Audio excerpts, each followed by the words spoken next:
નમસ્કાર મિત્રો, જય હિન્દ, જય ભારત. સ્વાગત છે તમારું આપણી YouTube channel government pension salary in point ન્યૂઝમાં. તો મિત્રો, ગુજરાત પેન્શન યોજના 2026. ગુજરાત રાજ્યની પેન્શન યોજનાથી વૃદ્ધ પેન્શનરોને મળશે દર મહિને ₹15,000નું પેન્શન. તો મિત્રો, કેવી રીતે ગુજરાત રાજ્યના પેન્શનરો જે વૃદ્ધ પેન્શનરો છે તેમને ₹15,000 પેન્શન કેવી રીતે મેળવશે તેની તમામ વાત મિત્રો આજે આપણે કરવાની છે. તો મિત્રો, તમારા ઘરમાં કોઈ પણ વૃદ્ધ પેન્શનર છે અથવા તો તમારા કોઈ પણ સગા સંબંધીમાં કોઈ વૃદ્ધ પેન્શનર હોય તો તમારા માટે આ સમાચાર ખૂબ જ ઉપયોગી થવાના છે અને દર મહિને મળશે ₹15,000નું પેન્શન. તો મિત્રો, કેવી રીતે મળશે તેની તમામ વાત કરતાં પહેલાં તમને એક નમ્ર વિનંતી છે કે તમે આપણી ચેનલમાં નવા હોય તો આપણી ચેનલને સબસ્ક્રાઈબ કરી લેજો, કેમ કે આવી કોઈ પણ નવી અપડેટ આવે તેની નોટિફિકેશન સૌથી પહેલાં તમને મળી રહે. અને મિત્રો, વિડીયો ગમે તો લાઈક પણ કરી દેજો. તો મિત્રો, વિગતવાર વાત કરીએ તો ગુજરાત સરકાર અને કેન્દ્ર સરકાર દ્વારા વિવિધ વર્ગોના લોકો માટે અનેક સહકારી યોજનાઓ અમલીકરણમાં આવી છે.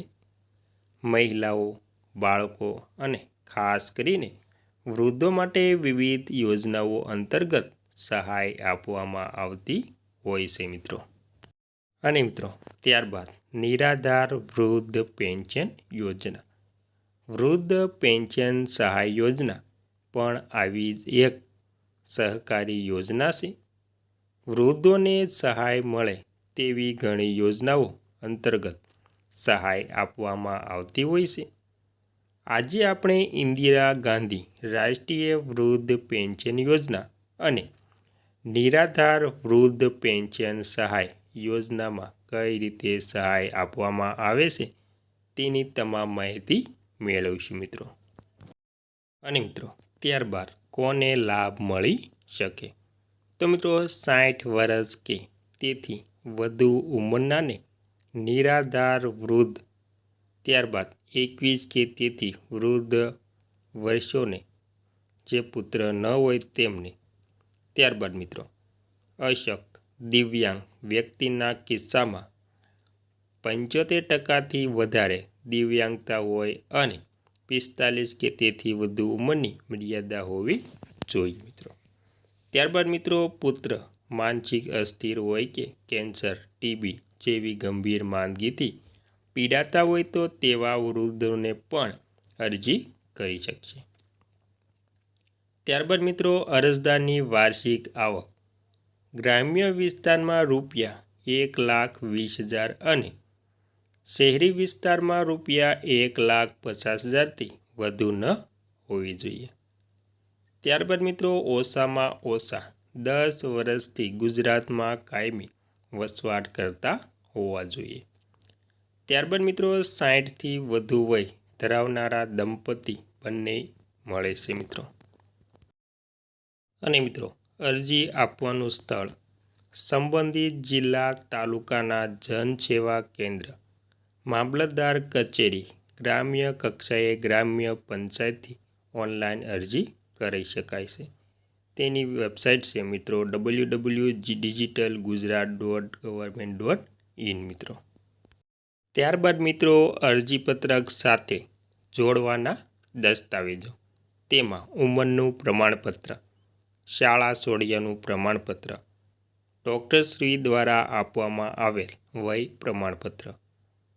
ત્યારબાદ મિત્રો, આવકનો દાખલો, દિવ્યાંગતાના કિસ્સામાં દિવ્યાંગતાનું પ્રમાણપત્ર, 21 વર્ષથી વધુ ઉંમરનો પુત્ર ન હોવો જોઈએ તેનું પ્રમાણપત્ર, Aadhaar card, bank, post office account, ration card વગેરે જે અરજીપત્રકો છે તેના દસ્તાવેજો તૈયાર રાખવા મિત્રો અને જોડી દેવા. અને મિત્રો, યોજના હેઠળ મળવાપાત્ર લાભ. તો મિત્રો, 60થી 79 વર્ષ સુધીના લાભાર્થીઓને ₹1,000 અને 80 વર્ષ કે તેથી વધુ વયના લાભાર્થીઓને ₹1,250ની માસિક સહાય ચૂકવવામાં આવે છે મિત્રો.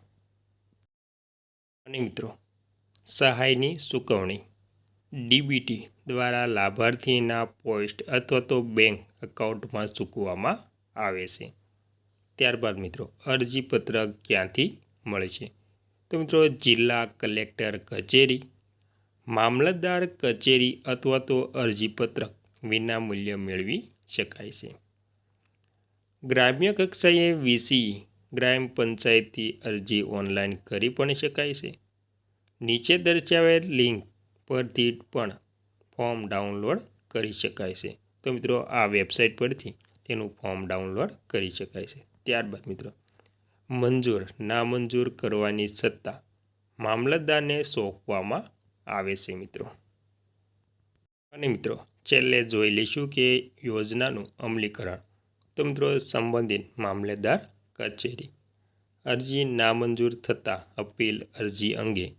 તો મિત્રો નામંજૂર કરવામાં આવેલ અરજી અંગે 60 દિવસની અંદર પ્રાંત અધિકારીશ્રીને અપીલ અરજી કરવાની જોગવાઈ છે. અને મિત્રો સહાય ક્યારે બંધ થાય છે? તો મિત્રો લાભાર્થીઓનું અવસાન થાય ત્યારે સહાય બંધ થવાની હોય છે.